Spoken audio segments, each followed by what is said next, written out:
Assalamualaikum warahmatullahi wabarakatuh.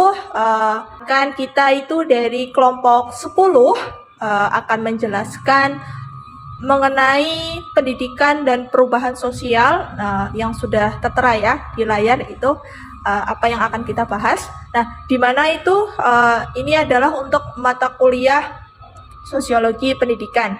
Dan kami dari kelompok 10 yang beranggotakan saya sendiri, Ratna Eka Septiana, Asrian Septiana Fajrin, dan Anek Nurfadia. Nah, itu dari kelompok kita. Nah, mungkin untuk lebih tahunya, kita akan memaparkan atau menjelaskan secara detail dari kami. Oke, jadi masuk ya yang pertama, yaitu pendidikan. Pendidikan apa sih? Pendidikan itu adalah pengalaman belajar terprogram dalam bentuk 3 yang itu diantaranya ada formal, non formal, dan informal. Itu berada yang di sekolah dan di luar sekolah. Misalnya yang berlangsung seumur hidup yang bertujuan optimalisasi kemampuan individu agar di kemudian hari dapat memainkan peranan hidup secara tepat. Jadi itu definisi pendidikan sangat dipengaruhi oleh berbagai pola pikir dan paradigma yang dianut. Nah, itu tuh dalam tadi kan formal, non formal, dan informal. Nah, untuk yang formal itu seperti biasa kita di kayak sekolah. Terus kalau untuk yang informal itu prosesnya itu di luar jam sekolah. Kalau non formal itu belajar lebih fleksibel. Maksudnya kayak misalnya itu les-lesan lah gitu. Terus tujuannya, untuk tujuan pendidikan itu sebagai acuan bagi para penyelenggara pendidikan, sehingga semua orientasi kegiatan pendidikan secara substansi mengacu kepada tujuan. Di dalam undang-undang itu disebutkan tentang tujuan, yakni mengembangkan potensi peserta didik agar menjadi manusia yang beriman dan bertakwa kepada Tuhan Yang Maha Esa, berakhlak mulia, sehat, berilmu, cakap, kreatif, mandiri, serta menjadi warga negara Islami juga bertanggung jawab. Ya, selanjutnya ada perubahan sosial.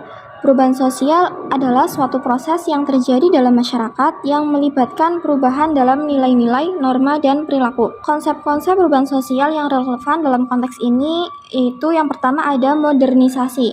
Ialah suatu proses perubahan sosial yang terjadi ketika masyarakat beralih dari tradisi ke arah modernitas. Kemudian yang kedua ada globalisasi. Ini merupakan suatu proses perubahan sosial yang terjadi ketika masyarakat semakin terhubung satu sama lain melalui teknologi dan perdagangan internasional. Kemudian yang ketiga ada revolusi industri 4.0. Ini merupakan suatu proses perubahan sosial yang terjadi ketika masyarakat beralih dari produksi manual ke produksi otomatis yang didukung oleh teknologi digital.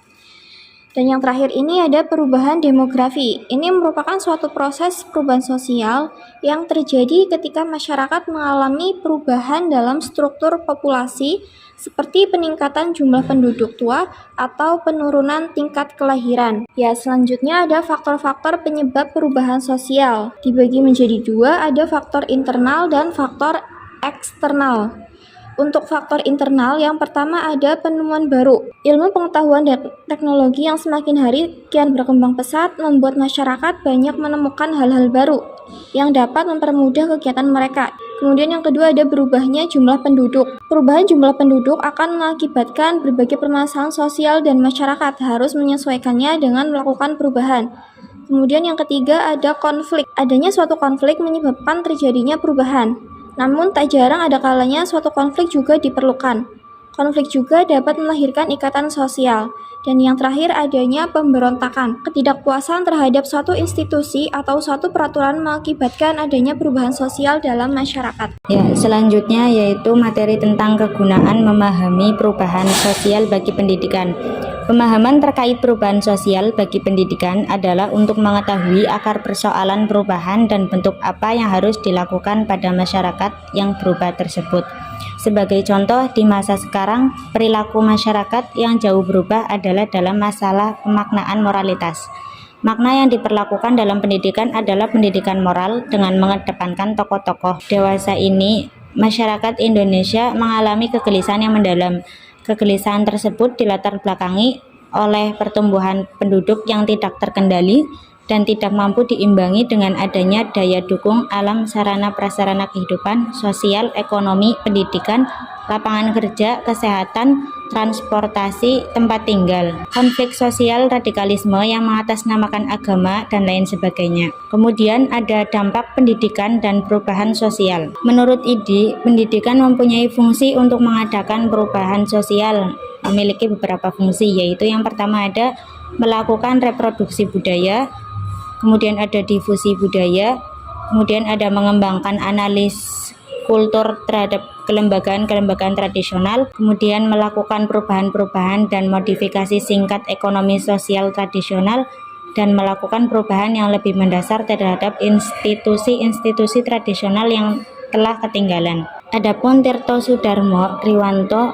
mengemukakan yang dikutip oleh Lubis pendidikan merupakan sebuah bentuk dari perwujudan seni dan budaya manusia yang terus berubah, berkembang, dan sebagai suatu alternatif yang paling rasional dan memungkinkan untuk melakukan suatu perubahan atau perkembangan. Upaya bangsa Indonesia untuk memberantas kebodohan dengan mewajibkan pendidikan dasar 9 tahun adalah upaya untuk mempersiapkan masyarakat dalam menghadapi perubahan-perubahan yang terjadi seiring dengan berubahnya pengetahuan dan keterampilan yang nantinya dapat digunakan atau dipraktikkan dalam kehidupan nyata.